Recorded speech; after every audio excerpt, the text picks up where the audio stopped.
దేవుడు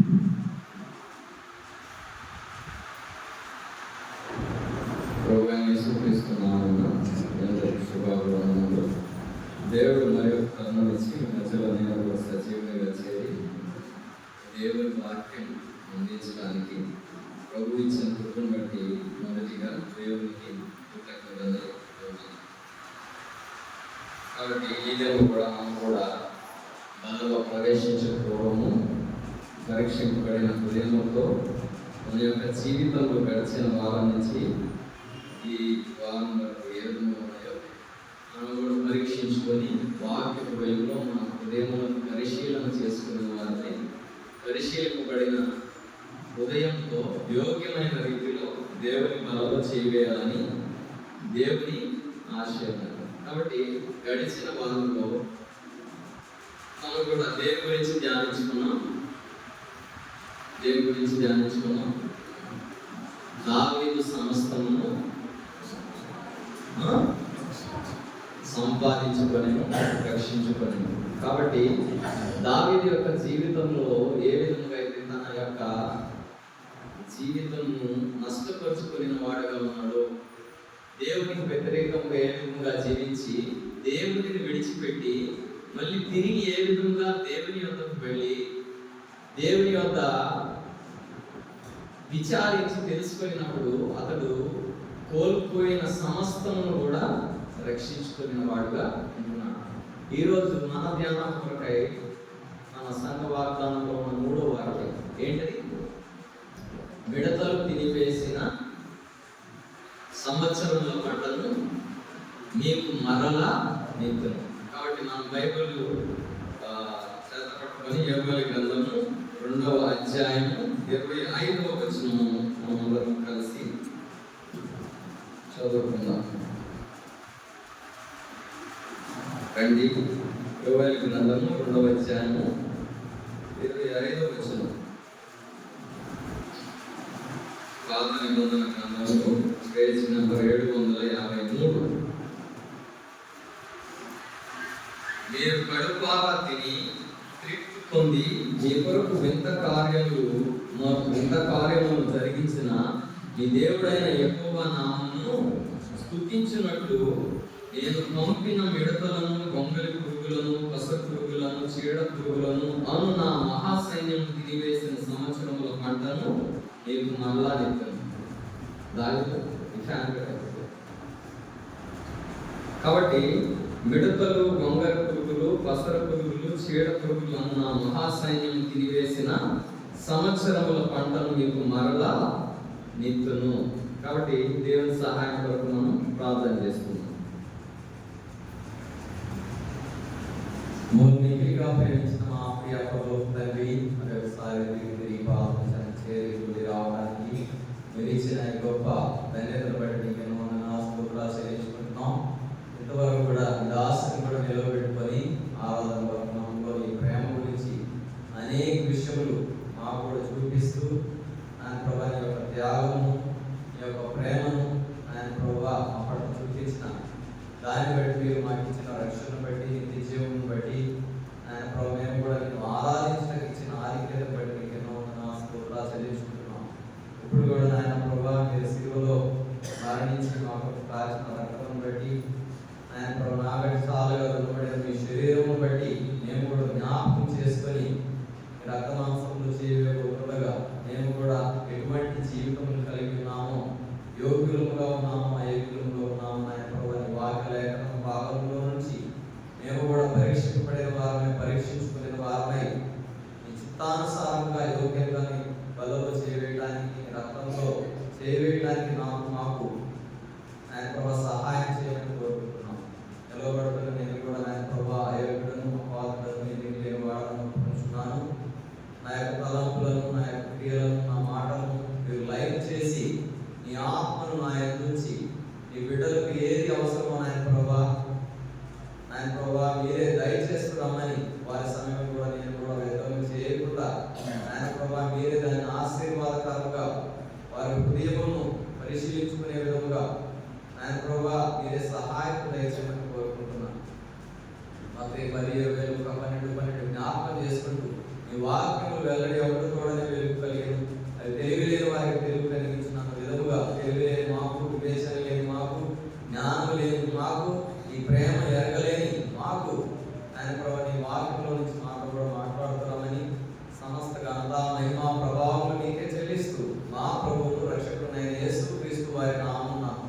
మిగిలిన వినయంతో ప్రార్థించి అడిగి వేడుకుంటున్నాను తండ్రి, ఆమేన్.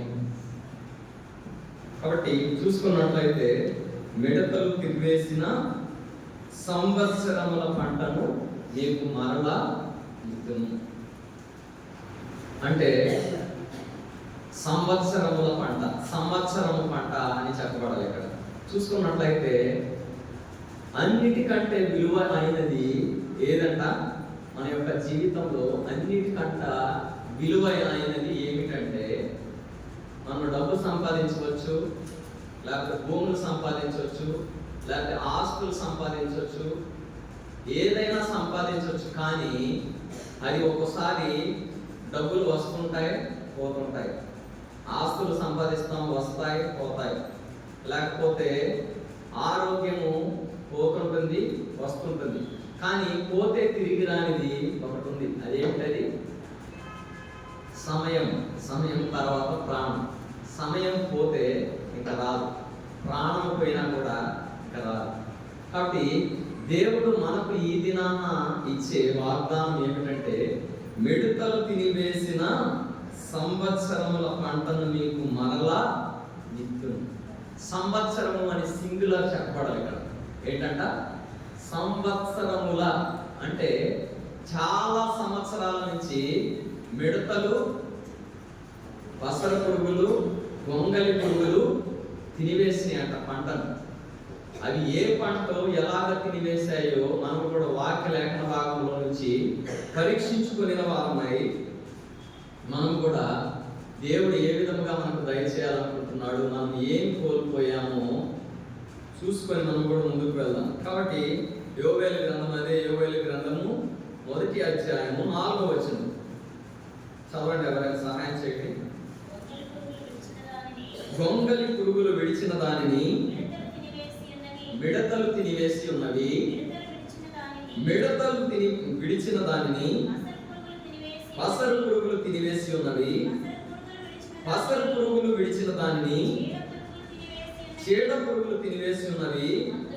మత్తులారా మేలుకొని కన్నీరు విడుడి, ద్రాక్షారస పానం చేయువారులారా రోదనము చేయుడి.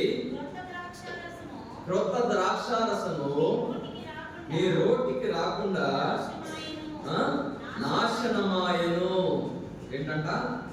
కొత్త ద్రాక్షారసము నీ నోటికి రాకుండా నాశనమాయను. ఇక్కడ చూసుకున్నట్లయితే గొంగలి పురుగులు విడిచిన దానిని మిడతలు తినివేసినవి, మిడతలు విడిచిన దానిని పసరు పురుగులు తినివేసినవి, పసరు పురుగులు విడిచిన దానిని చీడ పురుగు. మొదటిగా గొంగలి పురుగులంట, తర్వాత మిడతలంట, మిడతల తర్వాత చీడ పురుగులంట. ఒకదాని తర్వాత ఒకటి, ఒకదాని తర్వాత ఒకటి, ఒకదాని తర్వాత ఒకటి ఏం చేస్తున్నాయంటే తినివేస్తున్నాయంట. మన యొక్క ఆత్మీయ జీవితంలో కూడా మనం కూడా శరీర రీత్యా కానీ ఆత్మీయ రీత్యా కానీ మన యొక్క ఆత్మీయత కూడా ఏమైపోతుందంటే దినదినము కూడా క్షీణించిపోయేదిగా ఉన్నది. కాబట్టి ముండ్ల పొదల్లో విత్తబడిన విత్తనము ఏ విధముగా అణిచివేయబడిందంట? ఐహిక విచారములు, ధనమోసములు, ఐహిక విచారములతో మనం కూడా, ధనమోసములతో కూడా మనము ఏమైపోతున్నామంట? తినివేయబడే వారముగా ఉన్నాం. మన యొక్క ఆత్మీయతను కోల్పోయే వారముగా ఉన్నాం. ఒకదాని తర్వాత ఒకటి. కుటుంబంలో నెమ్మది లేని పరిస్థితి ఒకటి, కుటుంబము తర్వాత పరిస్థితి ఏంటి, ఏ విధముగా జీవించాలని బాధ ఒకటి. అది అలా ఉన్న తర్వాత ఆరోగ్యం క్షీణించిపోవడం ఒక పరిస్థితి, తర్వాత పిల్లల చదువు కొరకైన పరిస్థితి ఒకటి, పిల్లలు చదువు అయిపోయిన తర్వాత వారికి ఉద్యోగం రావాలనే పరిస్థితి, ఉద్యోగములు వచ్చిన తర్వాత మళ్ళీ వారికి వివాహములు జరగాలనే పరిస్థితి, వివాహములు జరిగిన తర్వాత కుటుంబంలో కలహములు, నెమ్మది లేని జీవితము, లేకపోతే వివాహమైన తర్వాత పిల్లలు లేకపోవడం.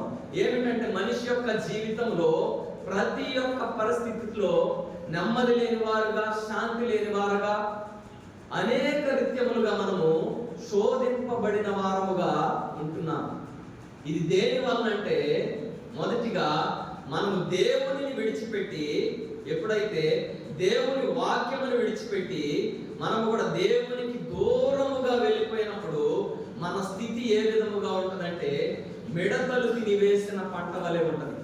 ఒకదాని తర్వాత ఒకటి ఏం చేస్తున్నాయంట, అదే వాక్యం ఏం సెలవిస్తుంది, గొంగలు పురుగులు విడిచిన దానిని మిడతలు తినివేసి ఉన్నవి, మిడతలు విడిచిన దానిని పసర పురుగులు తినివేసి ఉన్నవి, పసర పురుగులు విడిచిన దానిని చీడ పురుగులు విడిచి ఉన్నాయన్నమాట.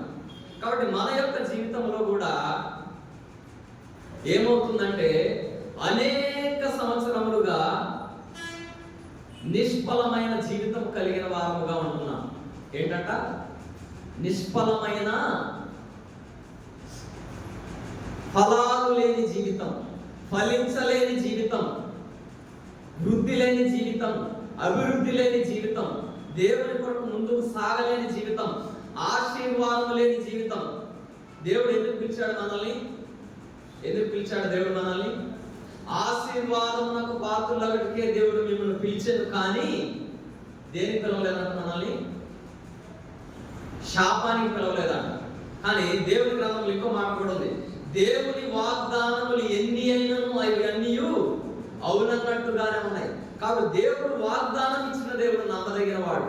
కానీ వాగ్దానములు ఎన్ని ఇచ్చినా కూడా అవి అన్ని అవునన్నట్టుగానే మనకి ఇచ్చాడు, కానీ వాటిని అన్నిటిని కూడా మనం కానన్నట్టుగానే చేస్తున్నాం. నేను చాలాసార్లు చాలా మందిని కలిసినప్పుడు నీ వాగ్దానం ఏంటని అడిగినప్పుడు వారు చెప్పే మాట ఏంటంటే, కొంతమంది గుర్తుంటే వాగ్దానం చెప్తున్నారు, గుర్తు లేకపోతే బైబిల్ తిరిగేస్తున్నాను నా ముందే. ఎందుకు? దేవుడైతే వాగ్దానం ఇచ్చాడు, వాగ్దానం ఇచ్చాడు, కానీ ఆ వాగ్దానం పట్టుకొని నువ్వు ప్రార్థించలేని వాడవుగా, ప్రార్థించలేని దానవుగా ఉంటున్నావు. దేవుని వాగ్దానం విలువ నువ్వు తెలుసుకున్నప్పుడు ఆ వాగ్దానం యొక్క జీవితంలో ఏం క్రియారూపకంగా అవదంట. కాబట్టి మిడతలు తినివేసిన పంటను నేను మరలా నిత్తును అంటే, ఇందాక పాట పాడా. ఎందుకు పాట పాడించా అంటే, నేను ఆ పాట పాడాలని అనుకోదు, అది మన పాట సియోని గీతంలో పాట కూడా కాదు, కానీ ఎందుకు ఆ పాట పాడాలనిపించింది. కాబట్టి నేను చాలాసార్లు ఈ వాక్యం చెప్పాను. ఎందుకు మనం ఫలింప లేని వారముగా ఉన్నామంటే, మనకు పరిచయం ఉన్న వాక్యం కీర్తనలు 127వ అధ్యాయము, కీర్తనల గ్రంథము 127వ అధ్యాయము. చాలాసార్లు చాలా మందికి గృహాలకు వెళ్ళినప్పుడు చెప్పాము, మందిరంలో కూడా ఈ వాక్యం నేను చాలాసార్లు మళ్ళీ అదే వాక్యం చెప్తున్నా.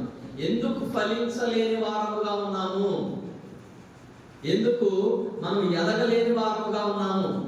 మనకంటే అన్యులు ఫలింపులోకి వస్తున్నారు, ఆశీర్వదించబడే వారు ఉన్నారు, మనకంటే ముందు ఉన్నారు. మనం దేవుని ఎరిగినప్పటికీ, దేవుని వాగ్దానం ఉన్నప్పటికీ, వాగ్దానములు ఎన్ని అయినా అవి అన్నీ అవునన్నట్టుగానే ఉన్నప్పటికీ కూడా మన యొక్క జీవితాలలో దేవుని యొక్క మహిమను పొందలేకపోతున్నామంటే కారణం ఏమిటంటే, కీర్తనలు 127వ అధ్యాయము మొదటి 2 వచనాలు చదవండి. యెహోవా ఇల్లు కట్టించని ఎడల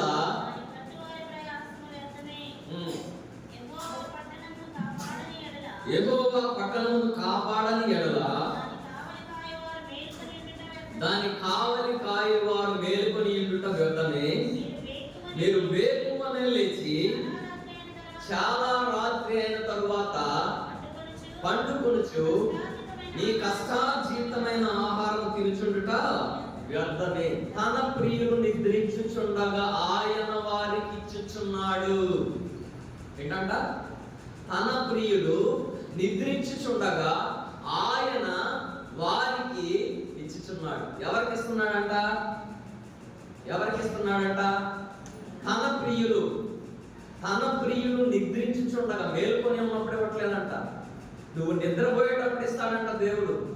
ఎప్పుడు అంటే, ఎప్పుడైతే నువ్వు దేవునికి ప్రియమైన దానవుగా ఉంటావో, ఎప్పుడైతే నువ్వు దేవునికి ప్రియమైన వాడవుగా ఉంటావో, ఎప్పుడైతే దేవుని ప్రేమించే వాడవుగా ఉంటావో, ఎప్పుడైతే ఆయన ఆజ్ఞలను గైకొనే వాడవుగా ఉంటావో, ఆయన నియమములను అనుసరించే వారముగా ఉంటామో, నిందారహితులముగా ఉంటాము, నిష్కల్మషులముగా ఉంటాము, పవిత్రులముగా ఉంటాము, అనిందులముగా ఉంటామో, అప్పుడు మాత్రమే మనము దేవునికి ప్రియులుగా ఉండగలము. అప్పుడు మాత్రమే తన ప్రియులు నిద్రించుచుండగా ఆయన వారికి ఇచ్చుచున్నాడు. కాబట్టి ఈ నిష్ఫలమైన జీవితం ఎందుకంటే పేతురు యొక్క జీవితంలో కూడా చూసుకున్నట్లయితే దేవుడు కాదని పేతురు సముద్రంలోకి వెళ్ళి ఏం చేశాడంట? వల వేశాడంట. వేసిన తర్వాత ఏమైందంట? అప్పుడు అదే ఇంత పాడిన చరణంలో అదే అర్థం. రాత్రంతయు శ్రమ పడినా రాలేదు ప్రభు జయము, రహదారులు వెదకినను రాదాయను ప్రతిఫలము. రాత్రంతయు శ్రమ పడినా రాలేదు ప్రభు జయము, రహదారులు వెదకినను రాదాయను ప్రతిఫలము.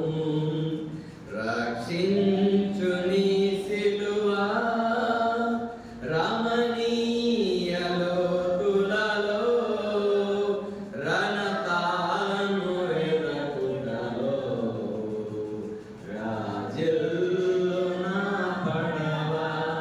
కాబట్టి పేతురు యొక్క జీవితంలో కూడా చూసుకున్నట్లయితే రాత్రంతా కష్టపడ్డాడట. ఏ విధముగా? దేవుని విడిచిపెట్టిన వాడుగా ఉన్నాడు, దేవుని సన్నిధిని విడిచిపెట్టిన వాడుగా ఉన్నాడు, దేవుని మాటను విడిచిపెట్టిన వాడుగా ఉన్నాడు. తన ఇష్టానుసారముగా వెళ్ళి రాత్రంతా కూడా ఏం చేశాడంట? వల వేసిన వాడుగా ఉన్నాడు. వల వేస్తే ఏమన్నా వచ్చిందంటారా? వచ్చిందా? ఒక చేప అయినా పడిందా?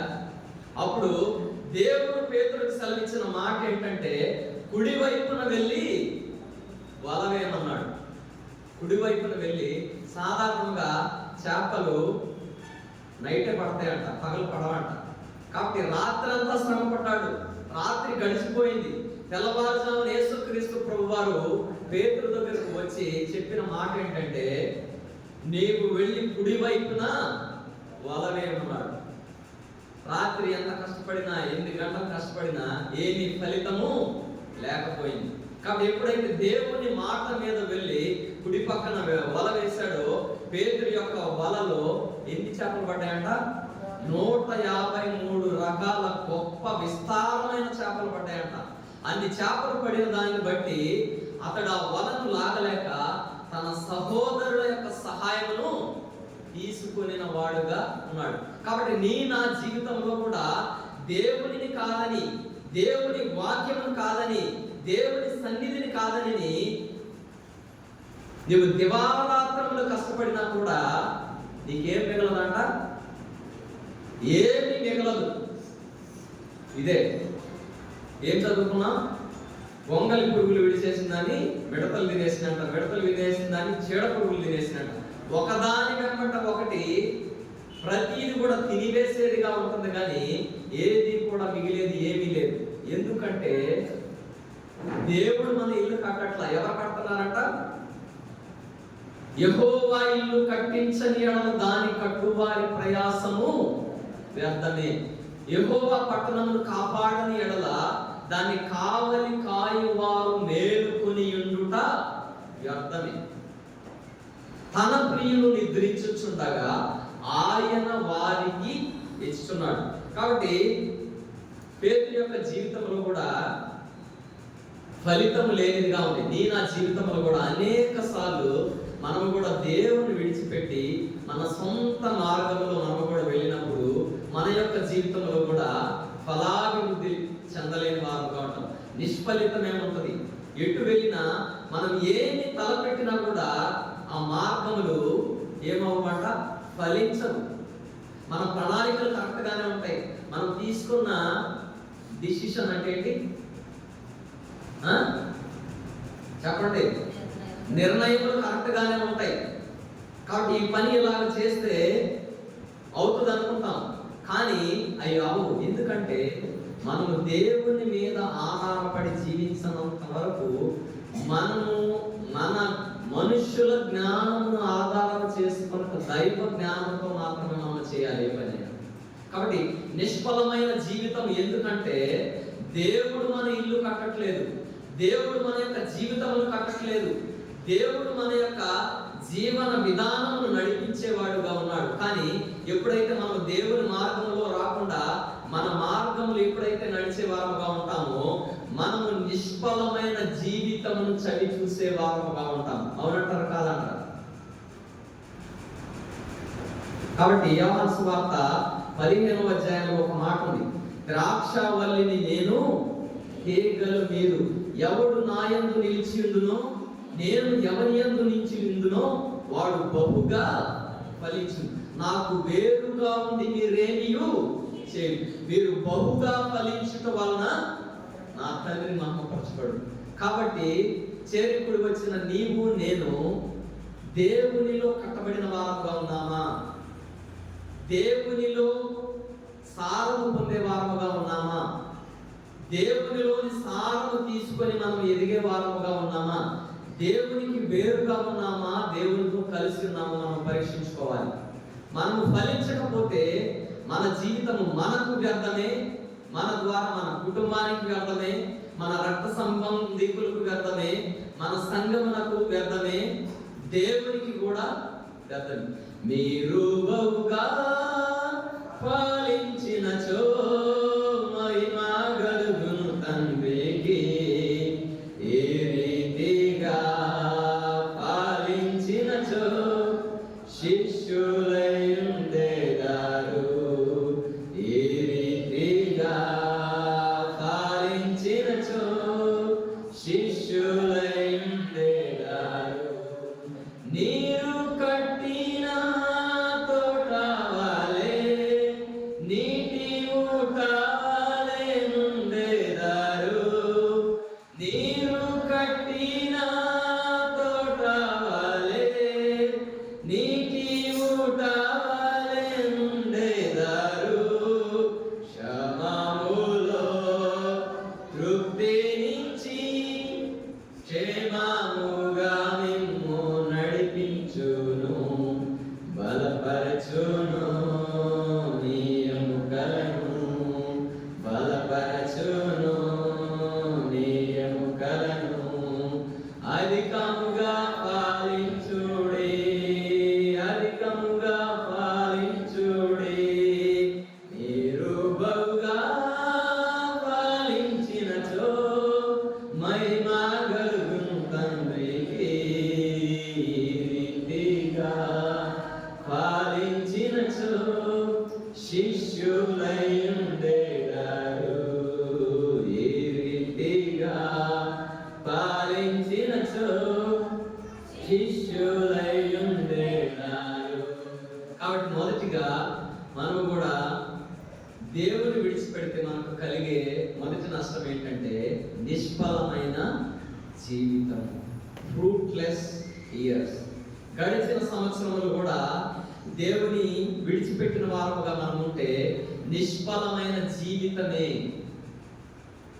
కాబట్టి నెమ్మది లేక, శాంతి లేక, సమాధానం లేక, సంతోషము లేక, కాబట్టి సుఖము లేక మన యొక్క జీవితంను వెలుగుచ్చే వారముగా ఉంటాం. కాబట్టి 1 తిమోతి 2:1 ఉంది, మీరు నెమ్మదిగాను సుఖముగాను జీవించు నిమిత్తం సంపూర్ణ భక్తి మాన్యత కలిగి. చదవండి ఆ వచనం. మనం సంపూర్ణ భక్తియు మాన్యతయు కలిగి నెమ్మదిగాను సుఖముగాను బ్రతుకు నిమిత్తము అన్నిటికంటే ముఖ్యముగా మనుషులందరి కొరకు, రాజుల కొరకును, అధికారులందరి కొరకును విజ్ఞాపనలను, ప్రార్థనలను, యాచనలను, కృతజ్ఞతాస్తుతులను చేయవలెనని హెచ్చరించుకున్న 4 విషయాలు ఉన్నాయి ఇక్కడ. మొదటిది ఏంటిది? ప్రార్థన చేయాలి. రెండవదిగా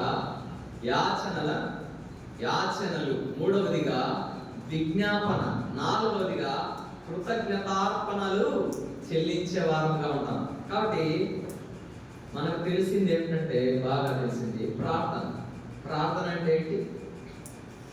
ప్రార్థన అంటే అడుక్కోవటం.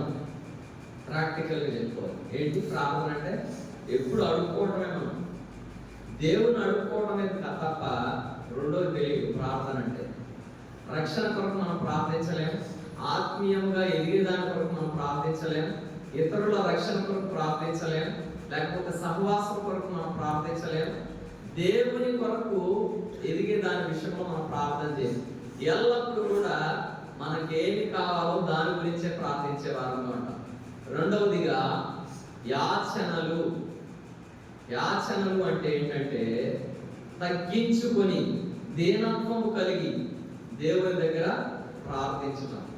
మూడవదిగా విజ్ఞాపన అంటే ఏంటంటే నిరంతరం దేవునితో జరిగే ప్రక్రియ, నాన్ స్టాప్. అంటే ఒకసారి మనం కుదిరినప్పుడు ప్రార్థన చేయడం, ఒకసారి కుదరకపోతే ప్రార్థన చేయకపోవడం. విజ్ఞాపన అనేది మా నాన్నగారు చెప్పుకుండేవారు. ఏంటంటే అది నాన్ స్టాప్. అంటే ఎక్కడ ఆగదంట. మొదలు పెడితే కంటిన్యూస్గా అవుతూనే ఉంటుందంట, ప్రతి దినము కూడా. కాబట్టి ఆఖరిగా కృతజ్ఞతార్పణలు చెల్లించాలి. కాబట్టి మన యొక్క జీవితంలో కూడా చూసుకున్నట్లయితే కృతజ్ఞత లేని వారముగా ఉంటాం. ఏంటంట? దేవుడు మనకి ఏవేవైతే చేశాడో వాటన్నిటిని కూడా ఏం చేస్తామంటే విడిచిపెట్టేస్తాం. ఏంటంట? విడిచిపెడతాం. దేవుడు చేసిన దానికి ఒకసారి వందనాలు, స్తుతులు, ఆరాధన చేసి ఏం చేస్తామంటే ఆ విషయాన్ని అక్కడితో పక్కన పడేస్తాం. ఇక మళ్ళీ అది గుర్తుంటుందా? మళ్ళీ కొత్తది కావాలి. దేవుడు మనను స్తుతించాలి, ఆరాధించాలి, కృతజ్ఞత చెల్లించాలంటే దేవుని మనం ఏదో ఒకటి కొత్తది అడగాలి, అది ఆయన మనకు చేయాలి. చేసిన తర్వాత మళ్ళీ మనం దేవునికి స్తుతించాలి. అర్థమవుతుందని చెప్పేది? నా ప్రాణమా యెహోవాను సన్నుతించుము, ఆయన చేసిన మేలులలో దేనిని మరిపోతుంది. కాబట్టి విశ్వాస జీవితంలో కూడా విశ్వాసుల జీవితాలు ఏ విధంగా ఉన్నాయంటే దేవుడు ఎన్ని గొప్ప కార్యాలు చేశాడో, ఎన్ని మహత్కార్యములు చేశాడో, ఎన్ని ఆశీర్వాదాలు మనకి ఇచ్చాడో వాటన్నిటిని విడిచిపెడతాం మనం.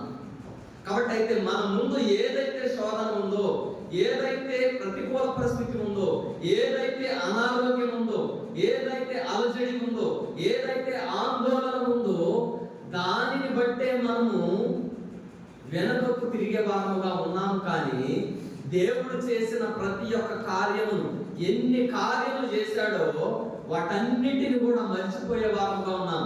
దేవుని యొక్క గొప్పతనమును మనము మర్చిపోయే వారముగా ఉన్నాం. ఇశ్రాయేలీయుల యొక్క జీవితంలో కూడా ఏమైందంటే దేవుడు ఎర్ర సముద్రమును పాయలుగా చేశాడు. బండను కొడితే నీళ్లు వచ్చాయి. మోషే కర్రను చూపిస్తే సముద్రపు మధ్యలో ఆరిన నేలలో నడిచారు. వారికి మాంసం కావాలంటే పూరేళ్ల వర్షం కురిపించాడు, ఇంకా మన్నాను కురిపించాడు. పగలు ఎలాగా మేఘ స్తంభంలో నడిపించాడు, రాత్రి అగ్ని స్తంభంలో నడిపించాడు. ఇన్ని గొప్ప కార్యములు చేసినప్పటికీ కూడా వారు చెప్పిన విషయం ఏమిటంటే నువ్వు మమ్మల్ని అరణ్యంలో సంహరించడానికి, నాశనం చేయటానికి వచ్చావంటారు.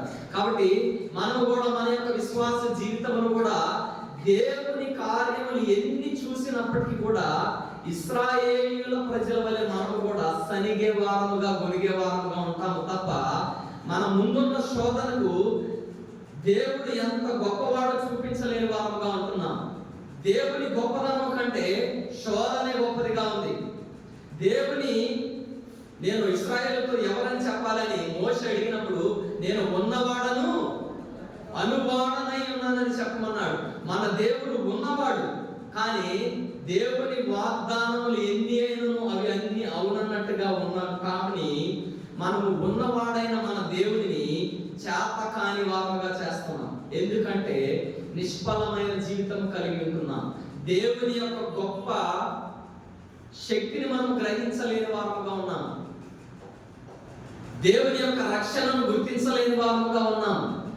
దేవుడు మనకి ఏమేమి ఇవ్వగలడో గుర్తించలేని వారముగా ఉంటున్నాం. అందుకని మనం ఏంటంటే నిష్ఫలమైన జీవితం, ఫలింపు లేని జీవితం కలిగి ఉంటున్నాం. కాబట్టి దేవుడు మనకు సెలవిచ్చే మాట ఏంటంటే యెహోవా ఇల్లు కట్టించని ఎడల దాని కట్టువారి ప్రయాసము వ్యర్థమే. యెహోవా పట్టణమును కాపాడని ఎడల దాని కావలి కాయువారు మేలుకొని ఉండుట వ్యర్థం. తన ప్రియులు నిద్రించుచుండగా ఆయన వారికి ఇస్తున్నాడు. చేతికుడి వచ్చిన నీవు నేను దేవుడు కట్టే ఇల్లులాగా మనం ఉన్నామా? దేవుడు కాచే కుటుంబముగా మనం ఉన్నామా? దేవుని చేత భద్రపరిచే సంఘముగా మనం ఉన్నాము? మనం కూడా పరీక్షించుకోవాలి. కాబట్టి మనం దేవునికి ప్రియమైన వారముగా ఉన్నప్పుడు, మనము నిద్రించేటప్పుడు దేవుడు మనకి ఇస్తాడంట. కాబట్టి మనం కూడా పరీక్షించుకోవాలి. దేవునికి ఇష్టముగా మనం ఉంటున్నామా? దేవుని చేత కట్టబడుతున్నామా? దేవుని ఆజ్ఞలు గైకొనే వారముగా ఉన్నామా? ఆయన నియమముల ప్రకారం మనం జీవించే వారముగా ఉన్నామా లేదా మనం కూడా పరీక్షించుకోవాలి. రెండవదిగా చూసుకున్నట్లయితే బాధాకరమైన సంవత్సరములు. మొదటిగా నిష్ఫలమైన సంవత్సరము. గడిచిన సంవత్సరములు ఏమిటంట? ఫలములు లేని సంవత్సరములు, ఫ్రూట్లెస్ ఇయర్స్. నిష్ఫలమైన సంవత్సరములు, ఎటువంటి పురోగతి లేని సంవత్సరములు. రెండవదిగా చూసుకున్నట్లయితే బాధాకరమైన సంవత్సరములు, పెయిన్ఫుల్ ఇయర్స్. గడిచిన సంవత్సరములన్నీ కూడా బాధలు అనుభవించే వారుగా ఉన్నాం. కాదంటారా? నాకు బాధ లేని ఎవరైనా ఉన్నారు ఇక్కడ?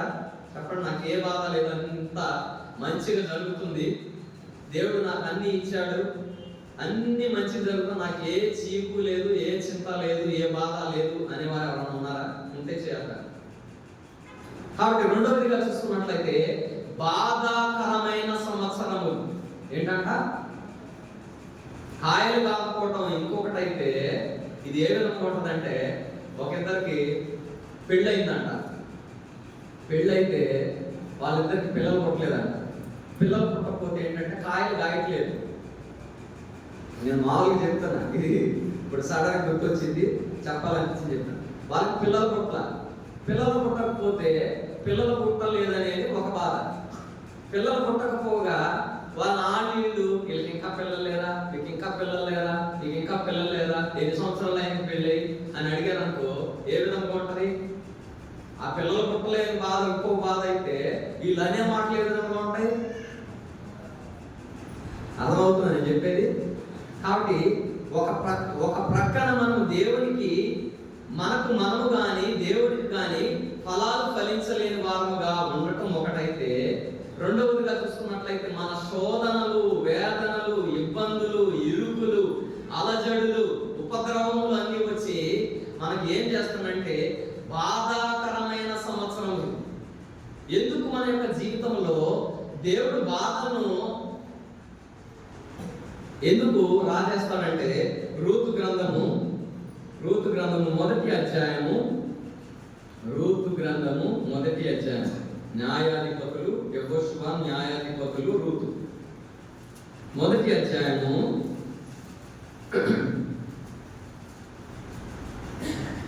1వ వచనం నుంచి కొన్ని వచనాలు చదవండి దయచేసి. న్యాయాధిపతులు ఏలిన దినముల్లో దేశంలో కరువు కలుగగా యూదా బెత్లెహేము నుండి ఒక మనుషుడు తన భార్యను తన 2 కుమారులు వెంటబెట్టుకొని మోయాబు దేశమున కాపురం ఉండుటకు వెళ్ళెను. ఆ మనుషుని పేరు ఎలీమెలెకు, అతని భార్య పేరు నయోమి. అతని 2 కుమారుల పేరు మహ్లోను, కిలియోను అని యూదా. వారు యూదా బెత్లెహేము వారైన ఎఫ్రాతీయులు.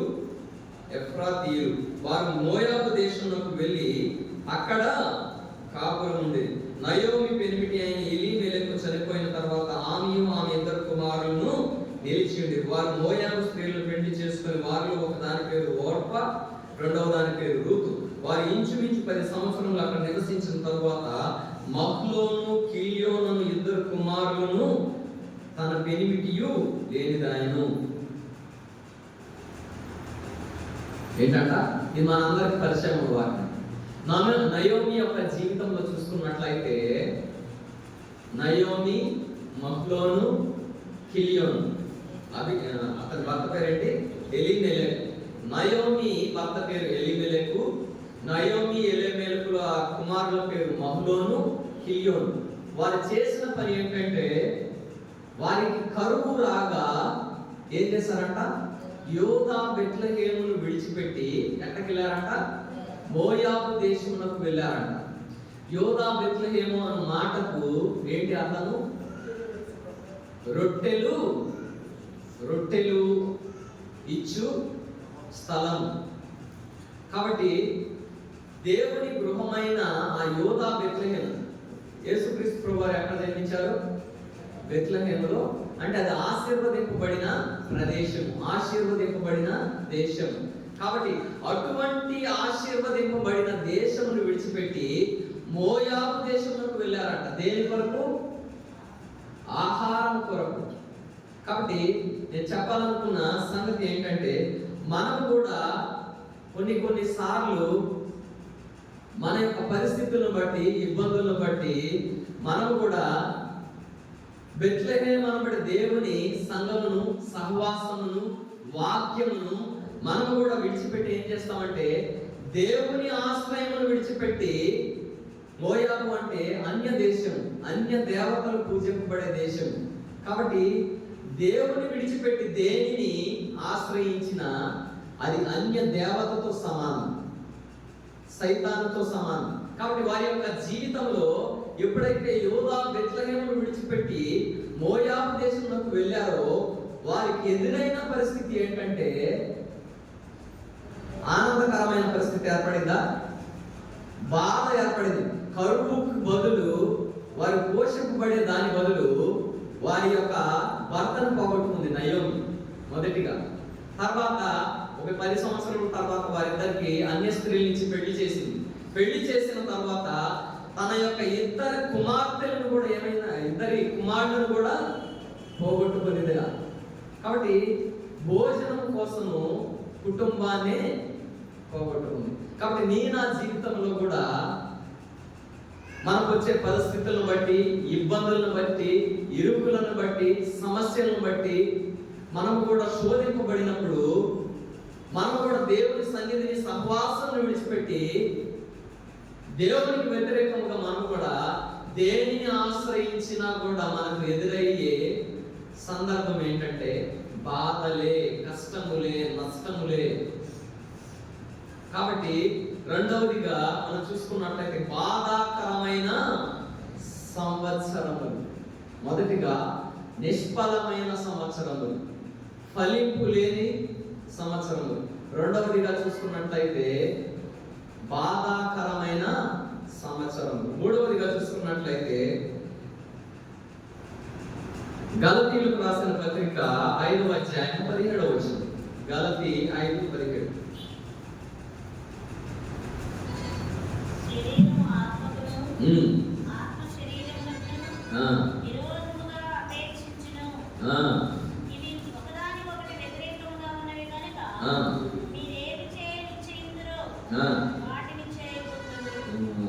ఇక్కడ ఏంటంట, మూడవదిగా చూసుకున్నట్లయితే స్వార్థపూరితమైన సంవత్సరములు.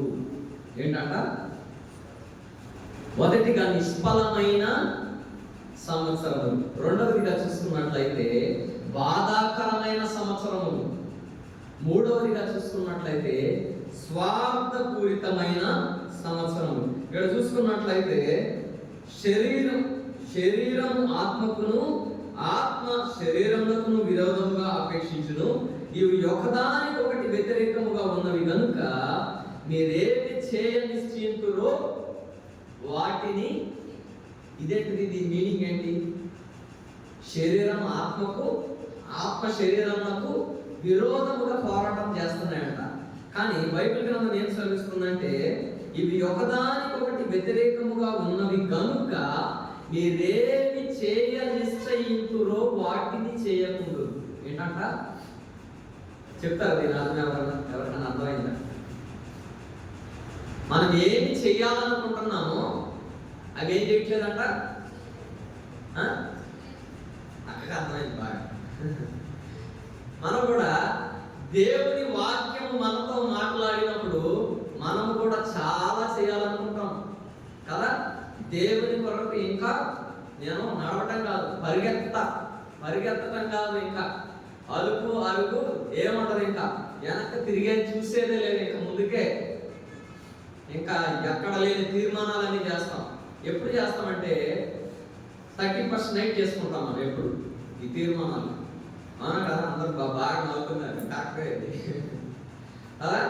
31st నైట్ ఎక్కడ లేని తీర్మానాలు ఎలా ఉంటాయంటే, తీర్మానాలు ఒక సంవత్సరం అంతా నాయన నేను నీకు వ్యతిరేకంగా జీవించాను, మొత్తం విడిచిపెట్టేస్తాను నాకు ఈ సంవత్సరం నుంచి, ఇంకా అసలు అయిపోయింది కానీ ఇక్కడి నుంచి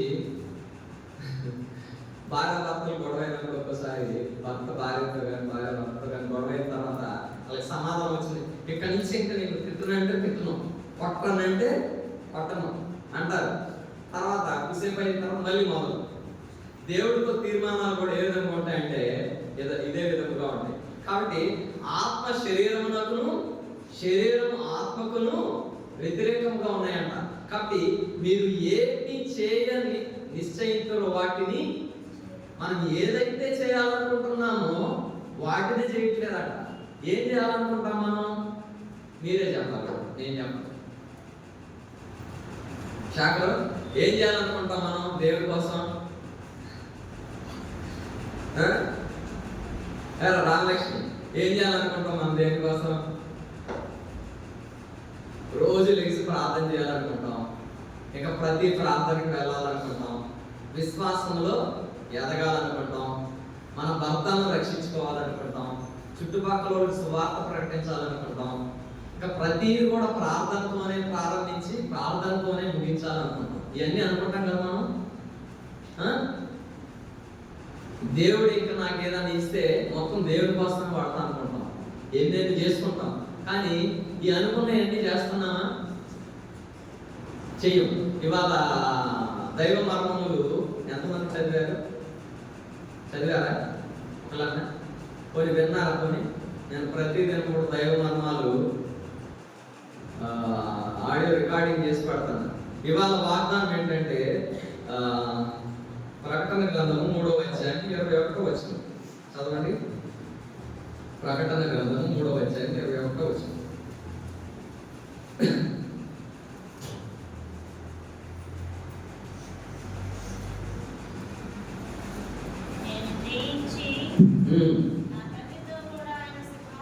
నేను జయించి నా తండ్రితో కూడా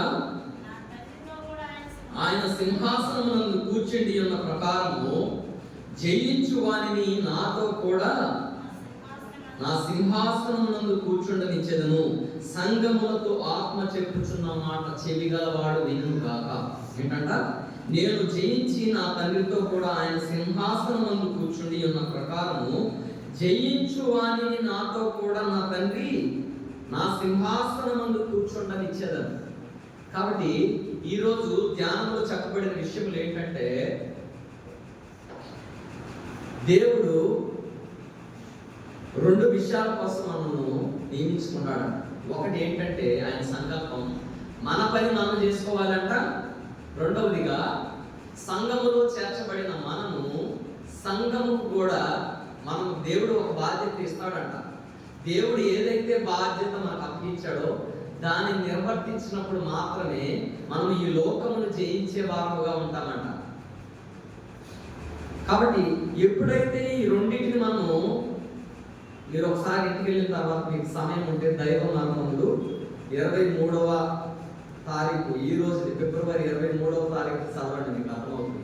కాబట్టి స్వార్థపూరితమైన సంవత్సరములు అని ఎందుకు చెప్తున్నానంటే, ఎంతవరకు కూడా మనము మన కోసం మనమే పని చేసుకునే వారము తప్ప దేవుని కోసం ఏమైనా చేస్తున్నామా అనేది క్వశ్చన్. ఇక్కడ అర్థమవుతుందని చెప్పేది. దేవుడు మనకు సమయం ఇచ్చాడు. ఎంత? 7 దినాలలో 7 దినాలు కష్టపడు, ఒక దినాన్న విశ్రాంతి దినాన్ని పరిశుద్ధ దినముగా ఆచరించమంటున్నాడు. అది ఎన్ని గంటలు ఉంటాం మన మందిరంలో? ఎన్ని గంటలు ఉంటాం? 3 గంటలు ఉంటున్నారా? కరెక్ట్ 10కి వస్తున్నారు అందరూ. 3 గంటలు ఉంటున్నారని ఎలా చెప్తున్నారు మరి? కాబట్టి దేవుడు మనకిచ్చే సమయంలో దేవునికి మనం నమ్మకంగా ఉంటున్నామా? దేవుడు మనకిచ్చిన బలంలో దేవునికి నమ్మకంగా మనం ఉంటున్నామా? దేవుడు మనకిచ్చిన ధనములో దేవుడికి మనం నమ్మకంగా ఉంటున్నామా? స్వార్థము అని ఎందుకు అంటున్నానంటే, కాబట్టి ఎంతవరకు దేవుడు ఇచ్చిన ఆరోగ్యాన్ని మన స్వలాభం కొరకే మనం వాడుకుంటున్నాం తప్ప మన బలాన్ని దేవుడి కొరకు వాడే వారముగా ఉన్నామా? మొదటిది, దేవుడి ఇచ్చిన మన సమయాన్ని, ఆ సమయాన్ని మన కొరకే మనం వాడుకుంటున్నామా, దేవుని సమయాన్ని దేవునికి ఇస్తున్నామా అనేది రెండవది. మూడవది, దేవుడు మనకిచ్చిన ధనమును, ఇచ్చిన ధనమంతటిని మన కోసమే వాడుకుంటున్నామా, లేకపోతే దేవుని కొరకు ఏమైనా ఖర్చు పెడుతున్నామా? కాబట్టి పోయినసారి ఆ బ్రదర్ వచ్చారు, ఎవరు, శ్యామ్. అక్కడ ఒక మంచి మాట చెప్పాడు. ఎక్కడ ఉందో కానీ ఆదికాండంలో,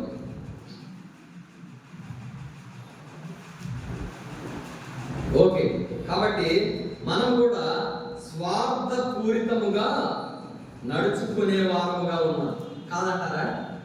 నేను దేవునికి అన్ని విషయంలో, నా సమయం విషయంలో కానీ, బలము విషయంలో కానీ, ధనము విషయంలో కానీ నేను దేవునికి నమ్మకముగా ఉన్నానని ఎంతమంది చెప్పగలరు? చెప్పగలం మనమందరం. కాబట్టి ఎందుకంటే మన యొక్క జీవితంలో స్వార్థపూరితమైన జీవితంలో మనం కూడా కలిగిన వారముగా ఉంటున్నాం. అందుకనే మన యొక్క జీవితంలో ఫలితం లేని వారముగా ఉంటున్నాం. ఫిలిప్పీయులకు రాసిన పత్రిక 2వ అధ్యాయం 21వ వచనంలో ఉంది, చదవండి. ఫిలిప్పీయులకు రాసిన పత్రిక 2వ అధ్యాయము, అందరూ తమ స్వంత కార్యములనే చూచుకొనుచున్నారు గాని యేసు క్రీస్తు కార్యములను చూడరు. అందరూ తమ స్వంత పనులనే చూచుకొనుచున్నారంట. ఎవరును యేసు క్రీస్తు కార్యములను చూడరు. కాదంటారు. వాక్యము తప్పంటారా? దేవుని వాగ్దానములు ఎన్ని అయినను అవి అన్ని కూడా అవునన్నట్టుగానే ఉన్నాయంట. ఈ వాక్యము కూడా అవునన్నట్టుగానే ఉంది. ఏమిటంటే అందరూ తమ స్వంత కార్యములనే చూచుకొనుచున్నారు గాని యేసు కార్యములను చూడరు. ఏంటంట? యేసు క్రీస్తు కార్యములను చూసే వారముగా లేము. ఉన్నామా? ప్రశ్నించుకోవాలి.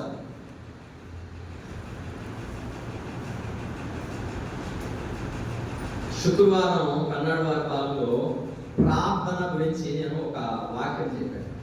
కొంతమంది వచ్చారు, అందరు రాలేదు కాబట్టి ప్రార్థన ఏ విధముగా చేయాలి, ప్రార్థన ఏ విధముగా చేయాలి, ఏ విధముగా చేస్తే దేవుడు మన ప్రార్థన ఆలకిస్తాడు, మనకు ప్రతిఫలం దయచేస్తాడంటే 1 యోహాను 5వ అధ్యాయం 14వ వచనం.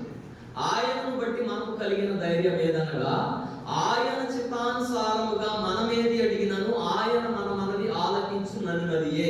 ఏంటంట? ఆయనను బట్టి మనకు కలిగిన ధైర్యం ఏదనగా ఆయన చిత్తానుసారముగా మనమేది అడిగినను ఆయన మనవి. కాబట్టి చాలాసార్లు మనం కూడా ప్రార్థన చేస్తాం. ఏం ప్రార్థన అంటే యాకోబు రాసిన పత్రికలో ఒక మాట ఉంది. యాకోబు రాసిన పత్రిక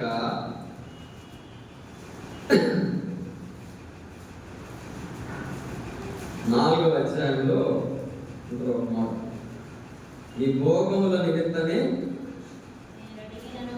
మీరు అడిగినను మీ భోగముల నిమిత్తము వినియోగించుటకై దురుద్దేశంతో అడుగుదురు గనుక మీకేమియు. దేవుని అడిగే ప్రతిసారి కూడా ఒక ఉద్దేశం కలిగి అడగాలి. మనం ఏ ఉద్దేశం కలిగి అడుగుతున్నామంట?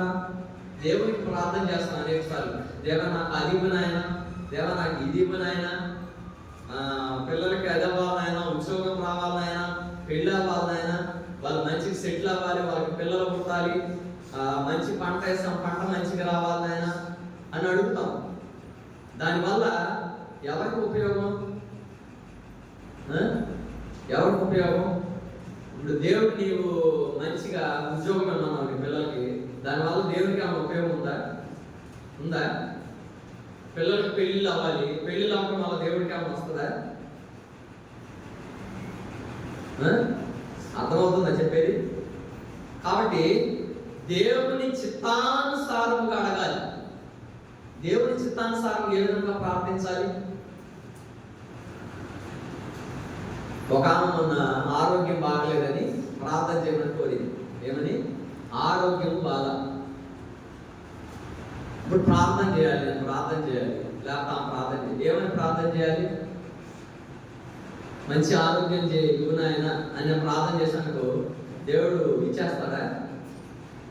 ఆమె అడిగింది, నేను చేశా, దేవుడు ఆరోగ్యం ఇస్తాడా అనేది నేను క్వశ్చన్. దేవుని వాక్యం ఏమంటుందంటే, ఆయనను బట్టి మనకు కలిగిన ధైర్యం ఏదనగా ఆయన చిత్తానుసారముగా మనమేది అడిగినను ఆయన మనవి ఆలకించునది. కాబట్టి నీవు నేను చేసే ప్రార్థన కూడా దైవ చిత్తానుసారముగా లేకపోతే దేవుడు మన ప్రార్థన ఆలకించడు. మీరు అనుకోవచ్చు, సేవకులు ప్రార్థన చేస్తే దేవుడు వింటాడు, ప్రతిఫలం దయచేస్తాడని. దేవుడు వినడు. డైరెక్ట్గా చెప్తున్నా, ప్రాక్టికల్గా చెప్తున్నా. ఎప్పుడు వింటాడు దేవుడు? దేవునికి తగినట్టుగా నీవు జీవించి, దేవుని ఆజ్ఞల ప్రకారంగా నీవు నడిచి, దేవునికి ఇష్టడుగా, దేవునికి ప్రియమైన వాడవుగా, ప్రియమైన దానవుగా నీవు ఉన్నప్పుడు మాత్రమే తన ప్రియులు నిద్రించుచుండగా ఆయన వారికి ఇస్తాడు. మీకు అక్కరగా ఉన్నవేవో ఆయనకు తెలియను. ఏంటంట? మనకేమేమి కావాలో దేవుడికి తెలుసు. మీరు అడుగక మునిపే దేవుడు మనకి ఇచ్చేవాడుగా ఉన్నాడు. అడుగు వాటన్నిటికంటే, ఊహించు వాటన్నిటికంటే రెట్టింపు ఇచ్చే దేవుడు. దేవుడు తను ప్రేమించు వారి కొరకు ఏవి సిద్ధపరిచెనో అవి కంటికి కనబడలేదు, చెవికి వినబడలేదు, హృదయానికి, ఎవరికి? ఈ దేవుడు తన్ను ప్రేమించు వారి కొరకు ఏవి సిద్ధపరిచెను. నువ్వు దేవునికి ఎంత కాలమైతే దేవుని ప్రేమించలేని వాడవుగా ఉంటావో, నీ యొక్క జీవితంలో నిష్ఫలమైన జీవితమే ఎదురవుతుంది. రెండవదిగా, బాధలేని జీవితంలో వస్తాయి. మూడవదిగా, ఎప్పుడైతే స్వార్థపూరితముగా నువ్వు జీవించేవాడవు ఉంటావో, నీ యొక్క జీవితంలో ముందుకు వెళ్ళలేని వాడవుగా ఉంటావు. కాబట్టి నాలుగవదిగా చూసుకున్నట్లయితే సమయం అయిపోయింది. కాబట్టి ఒక విషయం చేసి నేను ముగిస్తాను. తప్పు పట్టించే సంవత్సరం, త్రోవ తప్పిపోయే సంవత్సరం.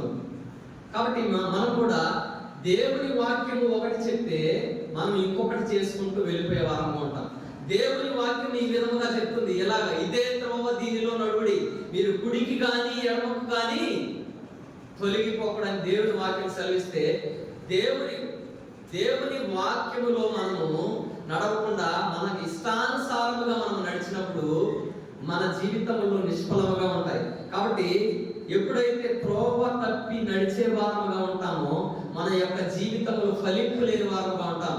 ఏ విధముగా అంటే, రోమీయులకు రాసిన పత్రిక 1వ అధ్యాయం, పోయిన వారం కూడా చెప్పే ఈ మాట. రోమీయులకు రాసిన పత్రిక 1వ అధ్యాయము 28వ వచనం.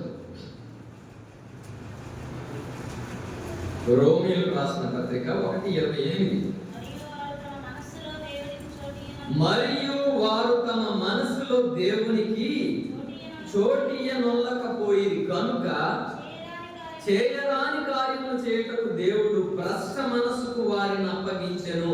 అట్టి వారు సమస్తమైన దుర్నీతి చేతను, దుష్టత్వము చేతను, లోపము చేతను, ఈర్ష్య చేతను నిండుకొని మత్సరము, నరహత్య, కలహము, కపట, వైరమైన వాటితో నిండిన వారై కొండెగాండును, అపవాదకులను, దేవద్వేషులను, హింసకులను, అహంకారును, బింకములాడువారును, చెడ్డవాటిని కల్పించువారును, తల్లిదండ్రులకు అవిధేయులను, అవివేకులను, మాట తప్ప వారును, అనురాగరహితులు, నిర్దయులైన ఇట్టి కార్యములను అనుసరించు వారు మరణమునకు తగిన వారు. కాబట్టి ఎప్పుడైతే మనం దేవుని వాక్యమును అనుసరించకుండా మన ఇష్టానుసారముగా మనం నడిచే వారముగా ఉంటామో, దేవుడే భ్రష్టమైన మనసు మనకు కలుగజేస్తాడంట. ఏమి ఇస్తాడంట మనకి? ఇంకోటి కోరింది పత్రికలో మాట ఉన్నది. మొదటి కోరింది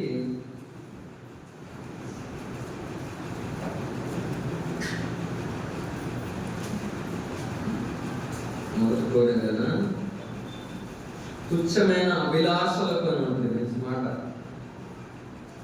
1 కోరిందా 2 కోరిందా? 2 కోరిందా.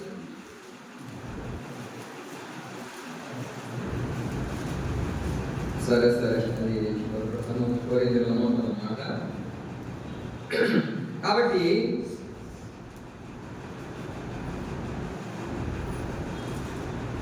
సరే, నేను మళ్ళీ చెప్తాది.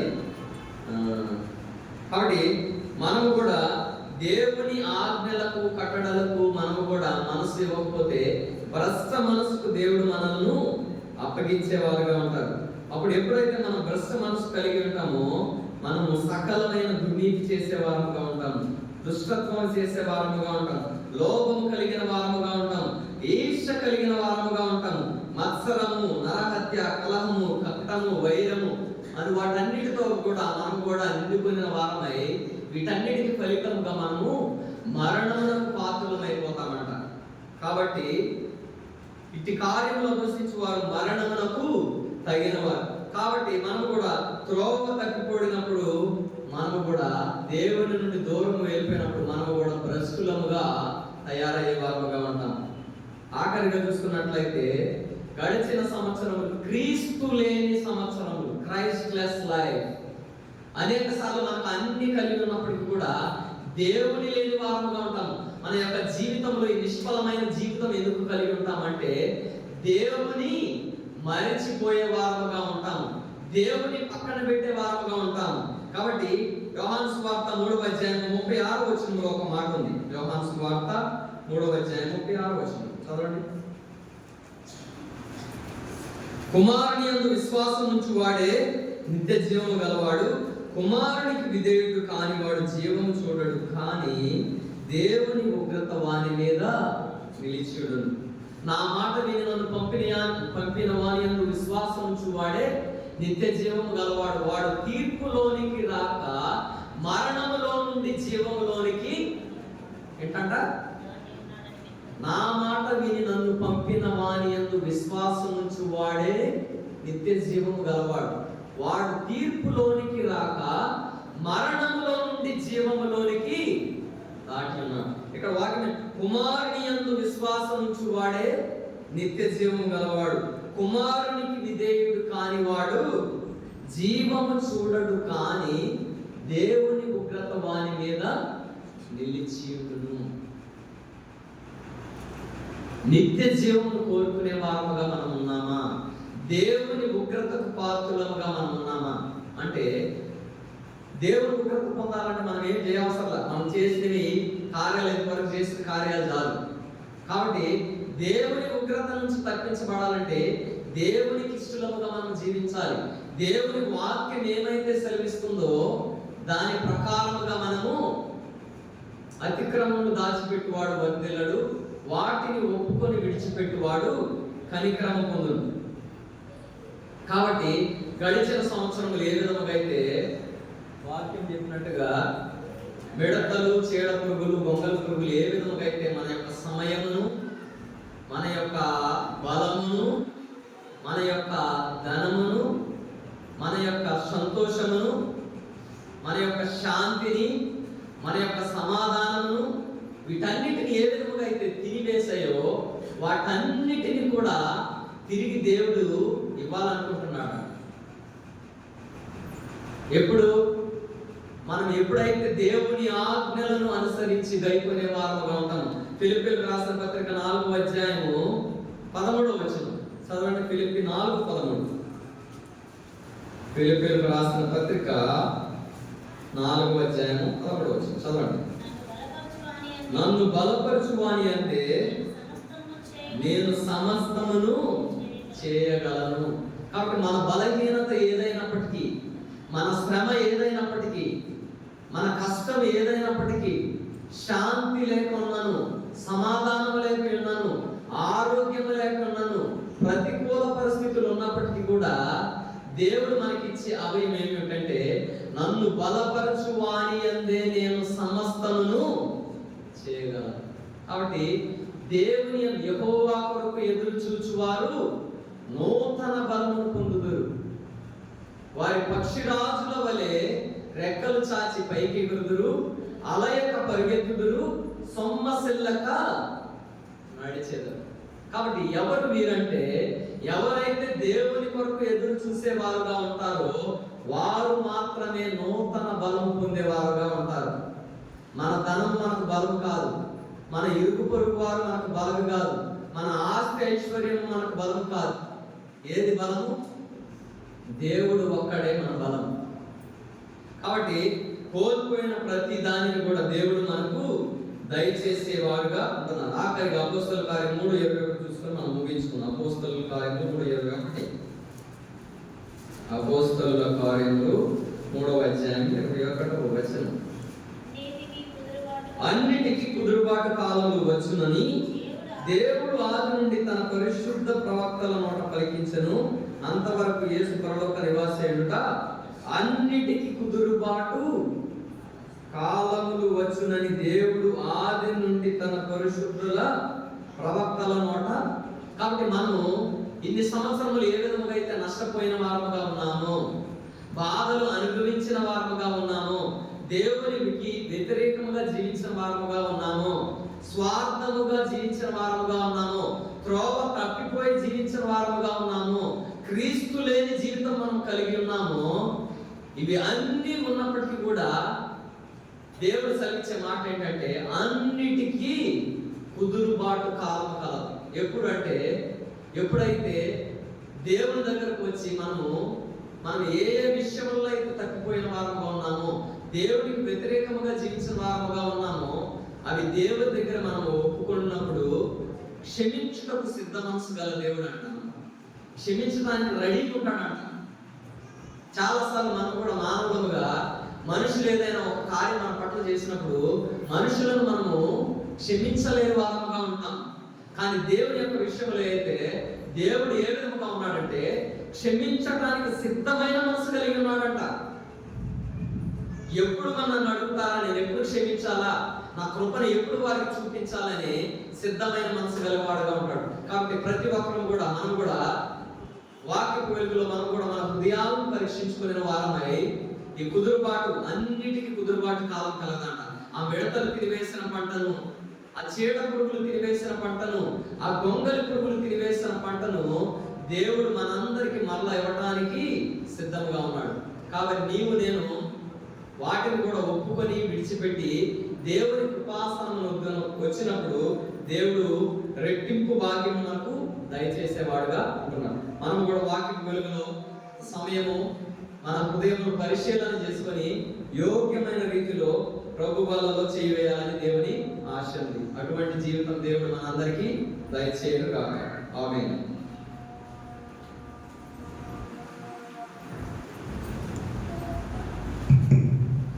కొంత సమయం మీకు 1 నిమిషం సమయం ఇవ్వబడుతుంది. దేవుని శరీరము ఆయన యొక్క రక్తమును సమీపించే మనం కూడా ఏ విధముగా మనము ఉన్నాము, ఏ విషయంలో తక్కువైన వారుగా ఉన్నాము, మనం కూడా మన యొక్క హృదయాన్ని పరిశీలన చేసుకొని ఆ విషయాలు దేవుని దగ్గర ఒప్పుకొని విడిచిపెట్టి